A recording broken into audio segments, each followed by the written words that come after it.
겟세마네 기도로 고난을 돌파하라 라는 제목으로 마가복음 강의 57번째 시간을 함께 갖도록 하겠습니다. 여러분, 인간은 극심한 스트레스를 받으면 두 가지 본능적인 반응만 남게 된다고 하는데요. 하나는 도망치거나 아니면 싸우거나, 도망치거나 아니면 싸우거나, 둘 중에 하나를 본능적으로 선택을 한다고 합니다. 저는 좀 도망치는 편입니다. 저는 이렇게 평화주의자거든요. 저는 싸우는 거 좀 싫어하고 요새는 웬만하면 뭔가 이렇게 대치상의 상황이 있으면 저는 회피형이라고 하죠. 싸우기 싫고 그냥 회피. 좀 그래서 좀 도망가는 편이 요즘에 제 성향인 것 같습니다. 여러분, 사실 인생의 고난이라는 놈이 참 몸에 고약합니다. 고난이 찾아올 때 여러분 보시면 이게 순서대로 찾아오는 게 아니에요. 한꺼번에 찾아오죠. 차례차례 이렇게 하나 찾아오고 난 뒤에 잘 해결해서 마치고 이렇게 있다가 또 찾아오고 그럴 때도 있지만, 대부분에 보면 고난은 꼭 한꺼번에 겹쳐서 찾아올 때가 굉장히 많습니다. 몸이 아파서 병원에 누워 있는데 갑자기 사업장에 부도 위기가 찾아온다거나, 물질의 고통 때문에 참 힘든데 자녀 문제 때문에 골치 아프거나, 사람 문제 때문에 힘들거나, 그러니까 여러 가지 고난이 좀 이렇게 차례 이렇게 약, 중, 강 이렇게 오든지 그렇게 오는 게 아니고 한꺼번에 정말 정신 못 차릴 때가 있다라는 것이죠. 여러분, 오늘 본문은 인류 역사상 가장 거대하고 총체적인 고난 앞에 서신 예수님의 모습을 보여줍니다. 십자가라고 하는 이 처절한 죽음, 예수님을 기다리고 있고요. 제자들이 다 배신하고요. 그리고 하나님께서 철저하게 이 예수님을 외면하는, 그러니까 고난이, 엄청난 시련이 한꺼번에 지금 예수님께 덮친 상황입니다. 그러니까 온 우주적인 무게가 예수님의 어깨를 지금 꽉 짓누르고 있는 아주 절제절명의 고난 가운데 예수님이 계십니다. 그런데 여러분, 이 위기의 순간에 예수님의 이 판단, 예수님의 어떤 그 행동을 보면 참 놀라지 않을 수 없는데요. 이 위기의 순간에 예수님은 어디로 가셨느냐? 겟세마네라고 하는 동산으로 올라가셔서 기도하고 있다라는 겁니다. 그리고 거기서 우리에게 고난을 어떻게 돌파하고 어떻게 이겨나가는지에 대한 방법을 몸소 자신이 행함으로 우리에게 가르쳐주고 보여주고 있습니다. 여러분, 우리가 이 땅을 살아가면서 수많은 고난, 크고 작은 어려움 있습니다. 여러분, 그러나 오늘 이 말씀을 통해서 우리 성도님들의 삶의 자리에 묶여있는 모든 영적인 결박이 풀리고, 그리고 고난을 돌파하시는 기도의 능력이 회복되시기를 주의 이름으로 축원합니다. 오늘 두 가지 말씀하시는데요. 첫 번째, 소수라도 좋으니 기도팀을 만들어라 라는 겁니다. 여러분, 예수님은 평소에 홀로 자주 기도하셨습니다. 때로는 밤이 맞도록 새벽 일찍 기도하실 때도 있었고, 밤늦게 기도하실 때도 있었고, 다양한 방법을 통해서 늘 예수님은 기도하셨습니다. 한적한 곳에 기도하셨죠. 그런데 여러분, 오늘 기도는 조금 다릅니다. 십자가라고 하는 위기 앞에서는 혼자 가지 않습니다. 33절을 보시면 33절 이렇게 나오죠. 베드로와 야고보와 요한을 데리고 가셨다. 평소에는 늘 혼자 가셨는데요. 근데 절제절명의 십자가라고 하는 큰 고난 앞에서는 혼자 가지 않고 베드로, 야고보, 요한을 데리고 갔다라는 겁니다. 다시 말해 기도팀을 가동시켰다, 이렇게 표현할 수도 있는데, 여러분, 그런데 기도팀 하라고 이야기하기에는 사실은 약간 조금 이상합니다. 왜냐하면 예수님이 데려가신 이 세 명의 제자가 과연 기도팀이 맞냐? 의문이 들죠. 영적으로 굉장히 성숙해서 예수님께 좀 도움이 됐느냐? 이런 질문을 던졌을 때 아니죠. 예수님이 기도하실 때 이들의 모습을 보면 참 부끄럽죠. 피곤함을 이기지 못해서 잠자고 있었습니다. 그러니까 기도팀이라고 하기에는 어떻게 보면 좀 정말 긍정적으로 해석해서 기도팀이지, 이 사람들은 그냥 어떻게 보면 짐짝 비슷하게 혹 하나 떼려고 가는데 혹 하나 더 붙인 격으로 이 제자들이 지금 그런 모습입니다. 예수님이 십자가에 못 박힐 때 다 도망치고 배신할 사람들이죠. 그런데 여러분, 우리가 이런 질문을 해봐야 돼요. 그러면 예수님이 그것도 모르고 이 세 사람을 데리고 갔을까? 다 아셨습니다. 그럼에도 불구하고 그들을 예수님은 데리고 가셨는데, 그러면 이것이 무엇을 의미하느냐? 그렇게 허망하고 연약한 제자들을 왜 예수님은 데리고 가셨느냐? 여기서 중요한 영적인 원리가 있는데요, 팀의 수준보다 중요한 것은 기도팀의 존재 그 자체가 중요하다는 거예요. 여러분, 우리가 기도한다고 완벽한 기도를 하는 게 아니죠. 완벽한 사람들이 모여서 기도하는 것이 아닙니다. 우리는 다 부족합니다.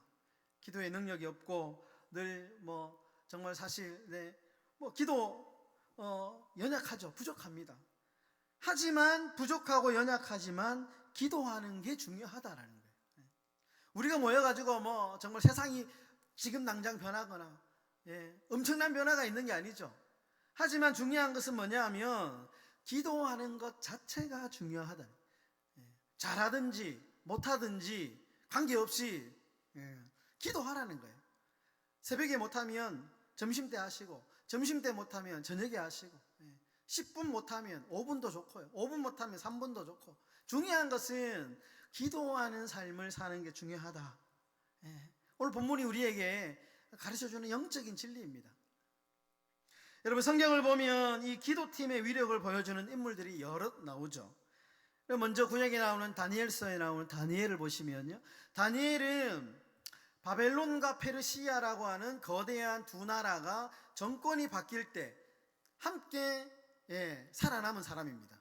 바벨론에서 붙들려 갔다가요, 바벨론이 망하고 다니엘이 워낙 뛰어나니까 페르시아에까지 인재 등용이 된 사람이거든요. 근데 바벨론 때도 그렇고 페르시아 때도 그렇고 늘 다니엘에게는 위기가 있었습니다. 근데 그 위기의 순간마다 옆에 누가 있었냐? 친구가 있었죠. 사드락과 메삭과 아벳느고라고 하는 중요한 친구가 있었습니다. 그들이 늘 힘들고 어려울 때 함께 기도했죠. 강력한 기도팀이 있었습니다. 왕의 진미를 거절할 때도 함께 거절했고, 풀무불에 들어가서 죽을 위기도 함께 경험했고, 위기 때마다 은밀한 일을 알게 해달라고 함께 무릎 꿇었던 기도의 동력자들이다라는 겁니다. 여러분, 이 팀이 있었기 때문에 다니엘은 거대한 이방 제국 항복판에서도 정말 훌륭하게 자신의 일을 감당할 수 있었습니다. 여러분, 반면에 모세와 여호수아를 비교해 보면요, 조금 다릅니다. 그들은 각자 한 시대를 호령했던 영적인 아주 거장들입니다. 그런데 이들의 말년을 보면 참 외롭습니다. 사회 후반부에 모세는 광야에서 백성들의 원망을 홀로 다 받아내다가 지치죠. 여호수아도 가나안 정복 전쟁 이후에 다니엘처럼 함께 기도해주는 동력자가 보이지 않습니다. 상대적으로 약합니다. 결국 여호수아가 죽은 뒤에 여러분, 성경을 보시면 사사기라고 하는 영적 암흑기가 찾아오게 됩니다. 여러분, 함께 기도해 줄 기도 동력자가 중요합니다. 잘하든지 많이 해주든지 적게 관계없이 개인적으로든 교회적으로든 두세 명도 좋고 한 명도 좋습니다. 마음을 터놓고 기도해 줄 수 있는 기도 동력자를 여러분 만드시기를 바랍니다. 그래서 제일 힘들 때 그 사람에게 제일 먼저 기도 좀 해주세요, 이렇게 딱 보내줄 수 있는. 그래서 힘들 때 기도해 주는 거죠. 2, 3년 전인가요? 저희 교회 예전에 황사무엘 선교사님이라고 이제 잠깐 오셔가지고 말씀을 전한 적이 있는데요. 그 목사님이 저하고 이제 같이 부교육자 생활할 때, 이제 부교육자는 주일 설교가 이렇게 돌아가면서 하잖아요. 근데 본인 설교가 꼭 시간이 되면 그 목사님은 항상 전 교역자들하고 자신의 기도 동역자들에게 기도 문자를 보내요. 기도해달라고. 그러면서 본인이 이름을 붙인 화살기도, 화살 이렇게 뾰족한 화살기도이잖아요. 그러니까 그 시간에 집중적으로 자신을 위해서 설교할 때 하나님의 능력이 임하고 그 말씀을 받은 사람들이 은혜 받을 수 있도록 해달라고 화살기도를 부탁합니다 하면서 늘 그렇게 기도를 부탁하셨던 목사님이시거든요. 요즘에도 늘 그렇게 본인이 뭐 특별한 일이 있거나 뭔가 고난이 오거나 아니면 기쁜 일이 있을 때 꼭 그렇게 문자가 옵니다. 그러니까 여러분들도 꼭 정말 요 기도해야 될 타임이 뭔가 있잖아요. 그럴 때 화살 기도를 부탁하십시오. 내 기도의 동력자예요. 그러면 얼마나 큰 힘이 되겠습니까? 서로를 위해서 영적 진지 아시죠? 전쟁에 가면 이렇게 이제 참호라고 하죠. 진지 속에 탁 숨어가지고 총알이 오면 그게 막아주잖아요. 여러분들이 서로 영적인 방패, 영적인 진지가 되어주면 어떠한 공격이 와도 우리는 넉넉히 이겨 나갈 수 있는 것이죠. 여러분 기도의 동력자를 만드시기를 주의 이름으로 축원합니다. 두 번째로 기도의 클리셰, 규칙적인 습관을 만드는 것이 중요합니다. 여러분 오늘 본문 32절에 보면 겟세마네라는 장소는 예수님에게는 아주 익숙하고 아주 흔한 장소입니다. 예수님은 늘 이 동산에 올라가셔서 기도하셨는데요. 마가복음에는 오늘 본문에는 구체적으로 나오지 않는데 똑같은 본문, 평행 본문이라고 하는데요. 누가복음 22장 39절을 보면 아주 중요한 단서가 나오는데 이렇게 표현이 됩니다. 예수께서 나가사 습관을 따라 감람산에 가심에 제자들도 따라갔더라. 누가복음에는 습관을 따라라는 말이 딱 이렇게 같은 상황을 설명하는데 한 구절이 더 들어가 있어요. 습관을 따라. 습관. 여러분 심리학이나 문학 평론에서 자주 쓰는 단어가 있는데 클리셰라는 단어입니다. 클리셰. 원래 이 말은 인쇄소에서 이제 뭐 활자를 찍어내잖아요. 근데 똑같은 활자를 찍어낼 때 미리 이렇게 연판을 짜주잖아요. 나무로 된 연판을 짜서 계속 같은 거 찍어내잖아요. 이거를 클리셰라고 한답니다. 이게 이제 세상에 좀 부정적으로 들리는데 진부하다, 뭐 뻔하다, 뭐 이런 말을 쓸 때 클리셰하다, 진부하다, 뭐 뻔하다, 예상이 된다, 뭐 부정적인 어떤 뜻으로 이 말이 많이 쓰이는데요. 그런데 이것이 우리 신앙생활에 딱 들어오면 엄청난 무기가 됩니다. 진부하고 뻔하고 습관적인 것, 이것을 기도의 클리셰, 영적인 클리셰라고 부를 수 있어요.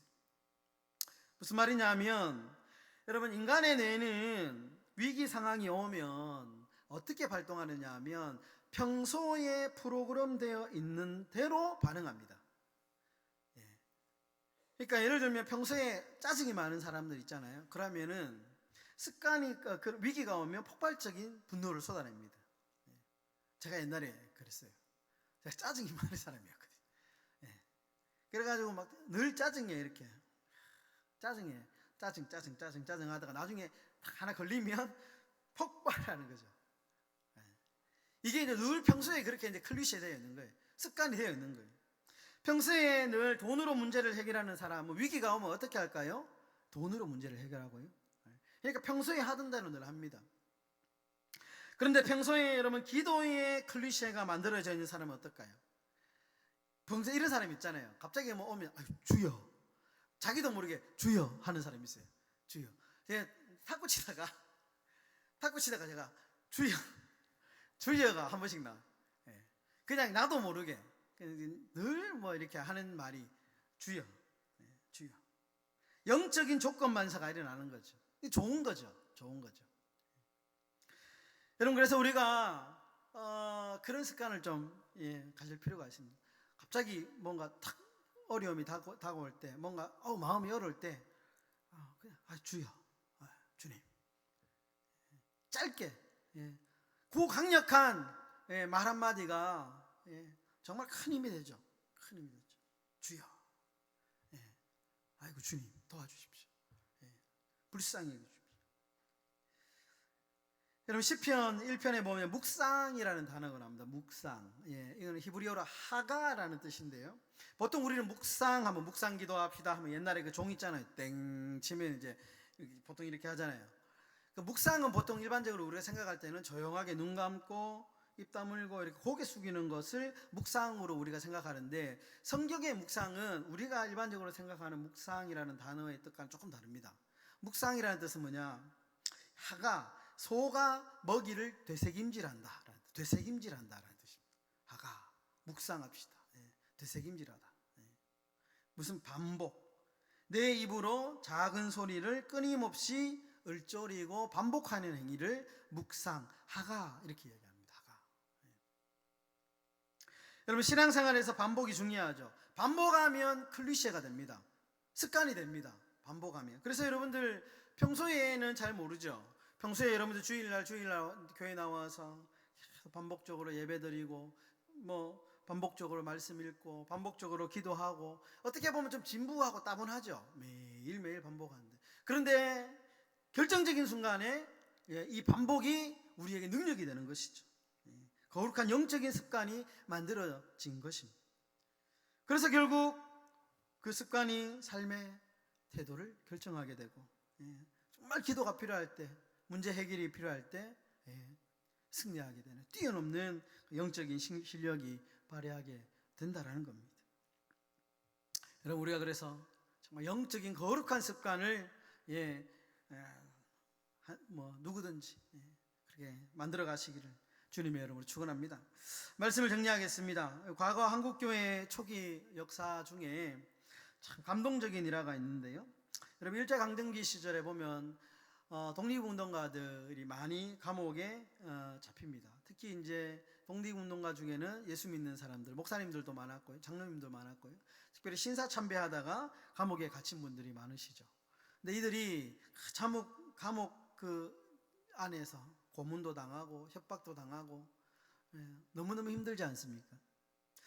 그때 이제 평양 감옥에 갇혀 있던 성도들이 이제 그 조그마한 감옥 안에서 어떻게 했냐면 서로의 손을 꼭 잡고 간주들의 눈을 피해서 밤마다 기도팀을 이루고 기도했다는 거예요.